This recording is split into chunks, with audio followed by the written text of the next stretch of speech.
Hi, welcome to Vocabulary Wednesday, and I am Chris with Magoosh. Today's theme, science words. So I'm not choosing words that are really technical that you find on the back of an ingredients label to a Tylenol bottle, but actually science words that have meaning, generally speaking, because those are the words that the actually the GRE and the SAT, but the GRE, both of them, really like. Well, let me give you an example. If there's a chemical that's caustic, it corrodes you, or corrodes a surface, corrodes your skin. It's like acid.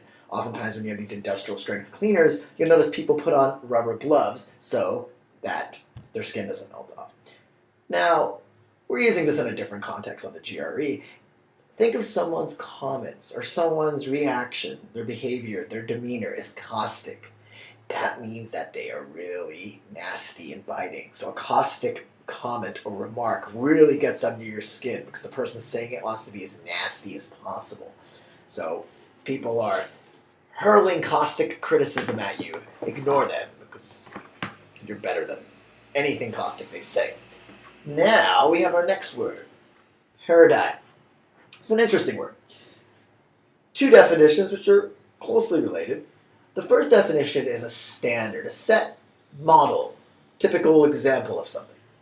So for instance, on these old GRE, in fact on most of these old standardized tests, the paradigm was to have verbal, but on the verbal questions to always have these analogies, these annoying analogies. And so if you were taking a standardized test, whether it was the SAT, the GRE, or even many of these tests that they have for IQ or for Army tests, you would have to deal with horrible analogies. That was the paradigm. That has shifted, thankfully, recently, I suppose. I mean, if you like analogies, maybe not. But of course, the latest GRE, there are no analogies. And so in a sense, there has been a paradigm shift. And that's the second definition of paradigm. Again, it's closely related, but it's the way we see the world, the way we view things. So those who write these standardized tests no longer see analogies as representative, really, of one's ability to function in graduate school or at higher level education. Another example of a paradigm shift, again, a change in viewpoints, a change in the way we see the world. Only 20 years ago, if we had to make a telephone call, while we were out and about in public, the first thing that comes to our mind would be a phone booth. We'd have to go in there and we'd have to drop in 20 cents, make our phone call. Of course, today, that's absurd. Where are payphones? They're nowhere because all you have to do is whip out a cell phone. So it's been kind of a paradigm shift in the way that we communicate. And we no longer use 20 cents to do so or paradigms.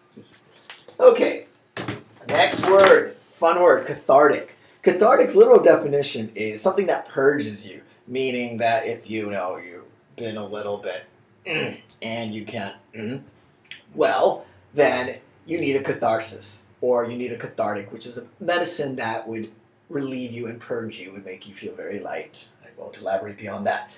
But in a more general sense, something that's cathartic takes the emotional baggage, all your psychological hang-ups, and lets you just kind of spill it out, pour it out, make you feel good and no longer filled with anxieties and hang-ups. So for instance, often a week spent up in nature, hiking, camping, can be very cathartic because all of the stress you have from the week just kind of falls away. So again, to have this emotional cleansing or purification, that's the definition of a catharsis, and the adjective form is cathartic. So those are both important words to know.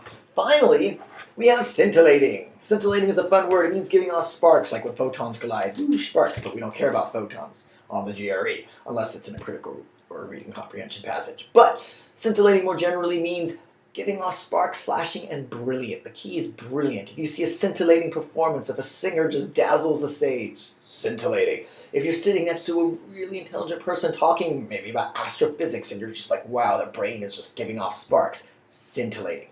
That's the meaning of the word. And whew, I'm becoming a little scintillating right now. I will see you next week for the next installment of Vocab Wednesdays. In the meantime, check us out, gre.magoosh.com.